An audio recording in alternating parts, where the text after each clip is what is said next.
Hey guys, आपका स्वागत है मेरे चैनल एडुल्यूमिनेसेंस पर। आज की वीडियो में हम बात करने वाले हैं पायरिडीन के पार्ट 2 के बारे में। पार्ट 1 में मैंने आपको पढ़ाया था इंट्रोडक्शन और सिंथेसिस ऑफ पायरिडीन। इस पार्ट में हम कवर करने वाले हैं केमिकल रिएक्शंस और यूजेस ऑफ पायरिडीन। जो पार्ट 1 है उसका लिंक आपको डिस्क्रिप्शन बॉक्स में मिल जाएगा, तो वहाँ जाके आप चेकआउट कर सकते हैं। तो चलिए शुरू कर रहे हैं आज का वीडियो। तो हम बात करने वाले हैं केमिकल रिएक्शंस ऑफ पायरिडीन के बारे में। जब भी हम केमिकल रिएक्शंस किसी कंपाउंड की लिखते हैं तो पहले हमें समझना होता है कि ये जो कंपाउंड है ये किस नेचर का है और ये किस तरह की केमिकल रिएक्शंस को शो कर रहा है। यूं ही नहीं हर कुछ लिख दिया जाता है, क्योंकि ये एक तरीके का एरोमेटिक कंपाउंड है, बेंजीन से रिलेट करता है, तो हमें कहीं ना कहीं पता होना चाहिए कि इसकी रिएक्शंस भी बेंजीन से रिलेट करेंगी। अब देखो, बात करूँ इलेक्ट्रोफिलिक रिएजेंट्स की, तो कोई भी इलेक्ट्रोफिलिक रिएजेंट्स आमतौर पर पायरिडीन के एन एटम पे अटैक करना पसंद करेगा। ठीक है, एन एटम के साथ साथ बीटा कार्बन पर। बीटा कार्बन आपको याद होगा, अल्फा बीटा गामा 3 पोजिशंस होती है जो मैंने पिछली वीडियो में बताई थी। ठीक है, और जबकि अल्फा और गामा पोजिशन पे न्यूक्लियोफिलिक एटम्स ज़्यादा आके अटैच होंगे। दूसरी बात, अगर इलेक्ट्रोफिलिक सब्स्टिट्यूशन रिएक्शन की मैं बात करूँ तो ये बेंजीन से स्लो होगी। बेंजीन में जितने फास्ट ये रिएक्शन हो जाती हैं वो यहाँ पर नहीं होगी, बल्कि न्यूक्लियोफिलिक सब्स्टिट्यूशन रिएक्शन ज़्यादा अच्छे से होगी। फिर आता है थर्मल और फोटोकेमिकल रिएक्शंस की। तो हाँ, फोटोकेमिकल रिएक्शंस और थर्मल रिएक्शंस भी यहाँ पे हो सकती हैं। अब यहाँ पे मैं जो रिएक्शंस की बात करने वाली हूँ, तो सबसे पहले मैं डिफरेंट इलेक्ट्रोफिलिक रिएजेंट्स का अगर हम रिएक्शन करवाते हैं पायरिडीन के साथ तो क्या कंपाउंड बन के आता है वो बताऊंगी। उसके बाद जो 2-3 इलेक्ट्रोफिलिक सब्स्टिट्यूशन रिएक्शन है वो बताऊंगी, और लास्ट में ऑक्सीडेशन एंड रिडक्शन। तो चलिए आगे बढ़ते हैं।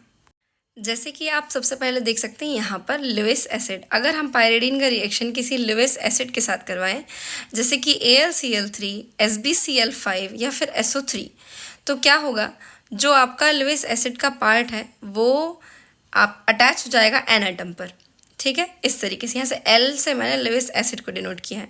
नंबर 2 में हम बात कर रहे हैं कि अगर हमने कोई ऐसा एजेंट लिया है जो कि HX है। HX मतलब क्या, मतलब कोई भी ब्रॉन्स्टेड एसिड अगर हम लेते हैं तो वो क्या फॉर्म करेगा, यहाँ पर सॉल्ट्स फॉर्म करेगा।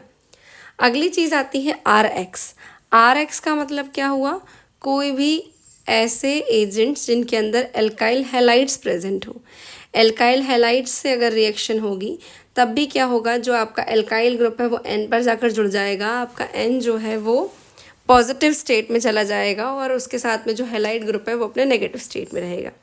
ठीक है, नेक्स्ट इसको हम क्या बोल सकते हैं, इसको हम बोलेंगे N एल्काइल पायरिडीनियम सॉल्ट्स। इसके बाद अगर हमें रिएक्शन करवानी तो हम करवा सकते हैं हेलो एरीन्स के साथ में। हेलो एरीन्स के साथ में रिएक्शन करवाने पर भी वैसे ही सॉल्ट बनते हैं जैसे एल्काइल में बनते हैं, बस इनको हम कहते हैं एन अराइल पायरिडीनियम सॉल्ट्स। यहाँ पे कुछ चीज़ें लिखी नहीं हैं, तो बातों पर ध्यान दें, और जब आप नोट्स बना रहे हो तो कृपया वो चीज़ें लिख लें, और मैं कोशिश करूँगी कि टेक्स्ट से उन चीज़ों को मेंशन कर दूँ। अगली चीज़ आती है अगली रिएक्शन की। अगर हम बात कर लें तो अगली रिएक्शन में क्या होगा, एल्काइलेशन करना है हमको, एन एल्काइलेशन। तो एन एल्काइलेशन के लिए हमें क्या लगेगा, हम कोई भी ऐसे डेरिवेटिव्स ले सकते हैं जो कि कैसे हो, एक्राइलिक एसिड डेरिवेटिव्स हो। एक्राइलिक एसिड डेरिवेटिव ले लेंगे और HX के प्रेजेंस में, यानी कोई ब्रॉन्स्टेड एसिड के प्रेजेंस में ये रिएक्शन कंप्लीट होगी। तो यहाँ पर एन एल्काइलेशन हो जाएगा और जो भी alkyl group, corresponding alkyl group वहाँ प्रेजेंट होगा वो एन से जाकर के जुड़ जाएगा। ठीक है, अब यहाँ पर आगे बढ़ते हैं। आगे बढ़ेंगे तो अगली जो रिएक्शन हो रही है वो रिएक्शन किससे होने वाली है, RCOCl। यानी कि यहाँ पर क्या हो रहा है, पायरिडीन की रिएक्शन हो रही है एसिड क्लोराइड के साथ में। एसिड क्लोराइड या एसिड एनहाइड्राइड के साथ में जब हम पायरिडीन की रिएक्शन करवाते हैं तो ये बनाती है एन असाइल पायरिडीनियम, है ना, ये असाइल ग्रुप है। तो एन असाइल पायरिडीनियम सॉल्ट्स जो होते हैं वो बहुत ही रिएक्टिव होते हैं और बहुत सेंसिटिव होते हैं टू हाइड्रोलाइसिस। अगला जो रिएक्शन आ रहा है वो आपके पास है रिएक्शन विद पर ऑक्सी एसिड। अगर पायरिडीन का रिएक्शन पर ऑक्सी एसिड के साथ होता है, जो कि यहाँ मेंशन है, तो ये बनाता है पायरिडीन एन ऑक्साइड। और लास्ट जो रिएक्शन है, लास्ट रिएक्शन में किसके साथ रिएक्शन करवाई जाएगी, यहाँ पर हमें चाहिए KI मतलब कि पोटेशियम आयोडाइड और उसके साथ में पोटेशियम हाइड्रोक्सिलामाइन ओ सल्फोनेट, जो कि ये मेंशन है। जब ये रिएक्शन कंप्लीट होगी तो यहाँ पर क्या बन जाएगा, यहाँ पर एक अमाइन और एक हैलाइड एक साथ जुड़ जाएंगे आपके एन एटम पर। ठीक है, तो इस तरीके की रिएक्शंस भी पॉसिबल हैं। तो ये तो थी सारी इलेक्ट्रोफिलिक रिएजेंट्स के साथ में रिएक्शंस। अब हम बात करेंगे इलेक्ट्रोफिलिक सब्स्टिट्यूशन रिएक्शंस की। कई सारे स्टूडेंट्स को अगर कंटेंट इंक्रीज़ करना है तो वो इन सभी रिएक्शन जो कि मैंने यहाँ मेंशन किए, जो 8 रिएक्शन, उनको अलग अलग लिख सकते हैं और उनको अलग अलग डिटेल में समझा सकते हैं। कई लोगों को लगेगा कि मैंने ये कंटेंट उठाया कहाँ से, उनको डिटेल में पढ़ना होगा। तो बुक का लिंक भी मैं आपको डिस्क्रिप्शन में दे दूँगी, और जो बुक है उसका नाम है वैसे आइसर टी द केमिस्ट्री ऑफ हेटेरोसाइकल्स। ठीक है, अब जो अगली रिएक्शंस है जिनके बारे में हम बात करने वाले हैं वो है electrophilic substitution reactions. Electrophilic substitution reactions pyridine में काफ़ी स्लो होती है, तो क्योंकि उसमें कुछ ड्रास्टिक कंडीशंस लगती हैं। अब अगला जो सवाल आता है वो ये कि भाई इलेक्ट्रोफिलिक सब्स्टिट्यूशन रिएक्शंस होगी किस पोजीशन पे। तो यहाँ देखो, यहाँ हमारे पास 3 अलग अलग पोजीशन है, नंबर 2, नंबर 3, नंबर 4, है ना, जो कि एक जैसी हैं। तो इनमें से किसी एक जगह पे हो सकता है। अगर हम सभी पर एक बार अटैक करने की कोशिश करें, ये है पायरिडीन, ये है इलेक्ट्रोफाइल, अगर सेकंड पोजीशन पे अटैक होता है तो इलेक्ट्रोफाइल जाके यहाँ जुड़ जाएगा, तो यहाँ का बॉन्ड टूट जाएगा। ये वाला बॉन्ड जब टूटेगा तो आपके एन पर पॉजिटिव चार्ज आ जाएगा। ठीक है, और यहाँ पर क्या होगा, जब हम एच यहाँ से रिलीज़ करेंगे तो ये सेकंड पोजीशन बन जाएगी। लेकिन यहाँ पे क्या चीज़ देख रहे हो आप, यहाँ पर जो एन है ना वो पॉजिटिव हो रहा है। इसका मतलब है यहाँ पर सिग्मा कॉम्प्लेक्स फॉर्म हो रहा है, लेकिन एन प्लस के साथ में। अब एन प्लस के साथ में हो रहा है तो ये कुछ अलग बात हो गई। अगर हम थर्ड पोजीशन पे ट्राई करके देखेंगे तो थर्ड पोजीशन पे क्या होगा, जो इलेक्ट्रोफाइल है वो यहाँ जुड़ जाएगा और आपका एक बॉन्ड ब्रेक होगा। जब बॉन्ड ब्रेक होगा तो पॉजिटिव चार्ज यहाँ आएगा। और सेम चीज़ अगर हम फोर्थ पोजीशन पे करके देखें तो जब इलेक्ट्रोफाइल अटैच होगा तो यहाँ पर भी ऐसी कंडीशन बनेगी कि सिग्मा कॉम्प्लेक्स फॉर्म होगा, वो भी एन प्लस के साथ। अब देखो क्या नोटिस करते हो तुम यहाँ पे कि अगर हम सेकंड पोजीशन और फोर्थ पोजीशन दोनों ही पोजीशन पे ट्राई करते हैं इलेक्ट्रोफाइल का अटैचमेंट तो एन प्लस बनता है, और जबकि थर्ड पोजीशन पे नहीं बनता है। तो ये जो थर्ड वाला पोजीशन है ये ज़्यादा फेवरेबल होता है, क्योंकि इसकी जो इलेक्ट्रॉनिक स्टेबिलिटी है वो ज़्यादा है। तो जितना भी आपको रिएक्शन देखने को मिलेगी वो थर्ड पोजीशन पे देखने को मिलेगी। तो यहाँ हम कुछ एग्जांपल्स को डिस्कस कर ले रहे हैं। देखो, सबसे पहले नाइट्रेशन की बात कर लेते हैं। नाइट्रेशन 2 तरीके से कर सकते हैं। हर एक का और एरोमेटिक कंपाउंड में आप कैसे नाइट्रेशन करते हैं, HNO3 और H2SO4 को लेते हैं, मिक्स करते हैं और नाइट्रेशन करवाते हैं, है ना। पर यहाँ पर अगर हम पायरिडीन का इस तरह से नाइट्रेशन करवाएंगे तो जो 3 नाइट्रो पायरिडीन है वो सिर्फ 16% बनेगा। तो यहाँ पे आपको दूसरा तरीका अपनाना होता है। आप N2O5 लेते हैं विच HSO3 negative ion, sulphonic ion. तो आपको जो नाइट्रो ग्रुप मिलता है वो थर्ड पोजीशन पे मिलता है और 70% ईल्ड मिलती है। ठीक है, तो ये चीज़ याद रखनी है। सल्फोनेशन करेंगे, सल्फोनेशन भी किस तरीके से होगा, HgSO4 यहाँ पर आपको ऐड करना है ओलियम के साथ और 250 डिग्री सेल्सियस टेम्परेचर रखना है। तो यहाँ पर क्या होगा, सबसे पहले बनेगा 3 पायरिडीन सल्फोनिक एसिड, और जब 3 पायरिडीन सल्फोनिक एसिड को और अगर गर्म करते हैं तो वो कन्वर्ट हो जाएगा 4 पायरिडीन सल्फोनिक एसिड में, पर हमको गर्म नहीं करना है ना। और बाकी यील्ड आपको 70% मिल रही है। हेलोजिनेशन करेंगे तो हेलोजिनेशन करने के 2 तरीके हैं। अगर हेलोजिनेशन होता है कम टेम्परेचर यानी 200 से 300 के बीच, तो आपको 2 तरह के कंपाउंड मिलते हैं। यहाँ पे X2 का मतलब है आपको कोई भी ब्रोमीन, क्लोरीन कुछ भी हो सकता है। ठीक है, तो यहाँ पे 2 तरह के कंपाउंड मिल रहे हैं आपको। 2 तरीके के कहाँ कंपाउंड, 3 हेलो पायरिडीन या क्लोरोब्रोमो जो भी है, और साथ ही साथ 3,5 डाई हेलो पायरिडीन। ओके, और अगर आप टेम्परेचर बढ़ा देते हैं तो आपको 3 हेलो की जगह मिलेगा 2 हेलो।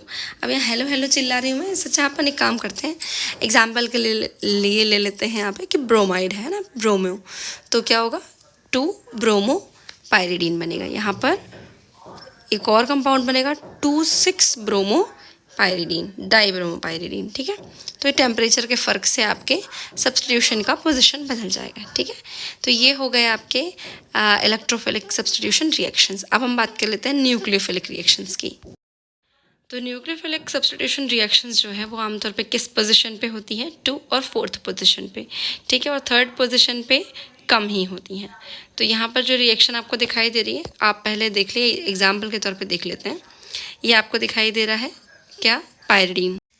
अब पायरिडीन में यहाँ क्या अटैच दिख रहा है, एक्स ना, लेकिन ऐसा कोई ज़रूरी नहीं है कि यहाँ पे एक्स हो ही, कोई हेलोजन हो सकता है नॉर्मल पायरिडीन भी हो। वो तो जिस तरह से स्टडीज़ की गई थी उस तरह से यहाँ पे डिनोट किया गया है।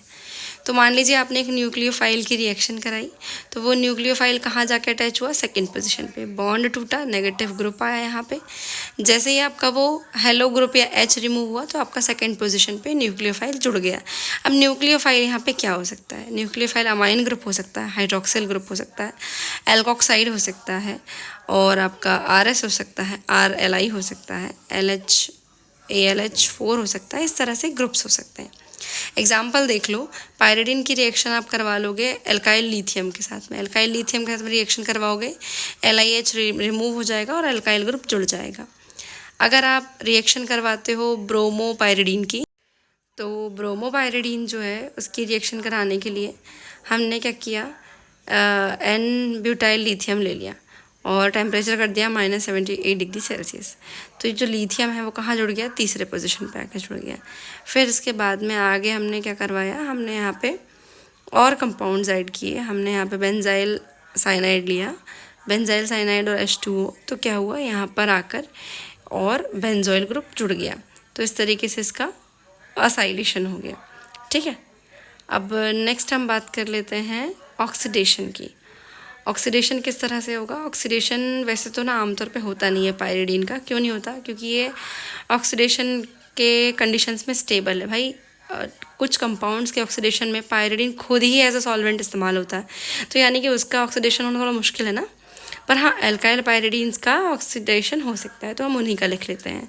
ये आपके पास में क्या दिख रहा है, 1 2 3 है ना, 3 पिकोलिन। 3 पिकोलिन को आपने क्या करना है, ऑक्सीडाइज करना है। तो हम रिएक्शन करवा रहे हैं ऑक्सीजन से, DMF से, साथ में हमने ले लिया है टर्शरी ब्यूटाइल अल्कोहल और 20 डिग्री सेल्सियस तापमान रखा है, ठीक है। और हमने क्या किया, जब ये रिएक्शन कंप्लीट की तो जो CH3 है, एल्केन, एल्काइल ग्रुप कन्वर्ट हो गया अपने कार्बोक्सिलिक ग्रुप में, तो हो गया ऑक्सीडेशन। रिडक्शन की बात कर लूँ तो बहुत इजीली रिडक्शन हो जाता है। पायरिडीन ले लो H2, उसके साथ में आपने प्लैटिनम इस्तेमाल किया है, तो प्लैटिनम का आप इस्तेमाल करेंगे तो यहाँ पे क्या होगा, सभी बॉन्ड्स गायब हो जाएंगे, सबका हाइड्रोजनेशन हो जाएगा और बन जाएगा आपका ये जो कंपाउंड दिख रहा है वो। इस कंपाउंड को हम क्या कहते हैं, पिपेरिडीन कहते हैं, ठीक है। अब साइनोपायरिडीन की हम रिएक्शन कराएंगे NaBH4 विद पायरिडीन इटसेल्फ, और इस रिएक्शन में क्या होगा, फाइनली धीरे धीरे H ऐड होते जाएंगे और बाकी जो डबल बॉन्ड्स है वो रिमूव होते जाएंगे। तो कुछ इस तरीके से आपको रिड्यूस्ड प्रोडक्ट मिलेगा। तो ये तो थी सारी रिएक्शंस ऑफ पायरिडीन। अब हम बात कर लेते हैं यूजेस ऑफ पायरिडीन के बारे में। यूजेस ऑफ पायरिडीन, सबसे पहले तो ना देखो, पायरिडीन एक नेचुरली अकरिंग कंपाउंड है, यानी कि बहुत सारी नेचर में ऐसी चीज़ें हैं जिसमें कि पायरिडीन प्रेजेंट होता है, जैसे कि विटामिन B कॉम्प्लेक्सेस, है ना। एग्जाम्पल के तौर पे निकोटिनिक एसिड विटामिन B5 का इंपॉर्टेंट कॉम्पोनेंट है। बात कर लूँ कुछ हर्बल मेडिसिन की, एल्केलॉइड्स की, तो निकोटिन जो है, निकोटिन और उसकी पूरी फैमिली, उसमें बहुत सारे ऐसे कंपाउंड्स हैं जो कि पायरिडीन रिंग कैरी करते हैं। एग्जाम्पल के तौर पे देखो, यहाँ निकोटिन का स्ट्रक्चर बना है, एनाबेसिन का स्ट्रक्चर बना है। जो बीच वाला स्ट्रक्चर है इसे हम नॉन निकोटिन नहीं कहते हैं, इसे हम कहते हैं निकोटायरिन। थोड़ा स्पेलिंग मिस्टेक है, कृपया से सही कर लें।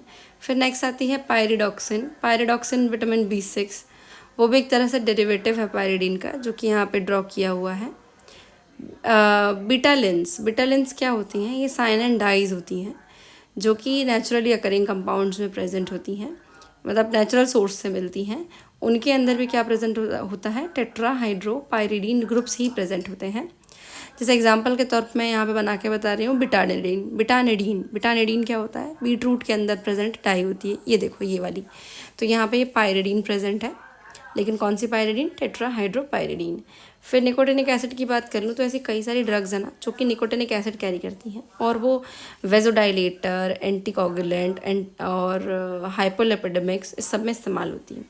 एग्जाम्पल देख लो, जैसे कि आइसोनाइजिड है ना, आइसोनाइजिड और इथियोनामाइड, ये आइसोनिकोटिनिक एसिड के डेरिवेटिव्स हैं और ये कैसे नेचर के होते हैं, एंटी ट्यूबरकुलर नेचर के होते हैं। अदर ड्रग्स की बात कर लो, फेनरामीन, फेनरामीन क्या है, एक तरीके का एंटी हिस्टामिनिक है। निफिडिपिन एक तरीके का कैल्शियम चैनल ब्लॉकर है। फिर सल्फापायरिडिन एक तरीके का एंटी माइक्रोबियल एजेंट है। सेरेवास्टैटिन एक तरीके का HMG कोएंजाइम में ब्लॉकर है। तो ये सब क्या है, ये वो ड्रग्स हैं जो पायरिडीन रिंग कैरी करती हैं किसी न किसी फॉर्म में और बॉडी में इस्तेमाल होती है। अब देखो, इसके अलावा तुम लोग कोई भी यूज़ लिख सकते हो, जैसे एज अ सॉल्वेंट है ना, as a raw material for different kind of drugs. तो इस तरीके की जनरल स्टेटमेंट्स भी आप लिख सकते हैं, लेकिन मैंने यहाँ पे मेन चीज़ें बता दी हैं जो कि अगर आप अपने आंसर में लिखेंगे तो वेटेज ज़्यादा होगा। ठीक है, तो ये था पूरा वीडियो। आपको नोट्स के लिए डिस्क्रिप्शन बॉक्स में लिंक मिल जाएगी, वहाँ से आप नोट्स डाउनलोड कर लीजिएगा। अगली वीडियो में मैं हाजिर हो जाऊंगी एक नए टॉपिक के साथ, पॉसिबली वो होगा फ्यूरेन। अगर आपको ये वीडियो पसंद आई हो तो लाइक कर देना, शेयर कर देना और चैनल को सब्सक्राइब नहीं किया तो सब्सक्राइब कर देना। ऐसे ही वीडियोस देखने के लिए मेरे साथ जुड़ जाइए मेरे चैनल पर जिसका नाम है एडुल्यूमिनेसेंस। Thanks for watching.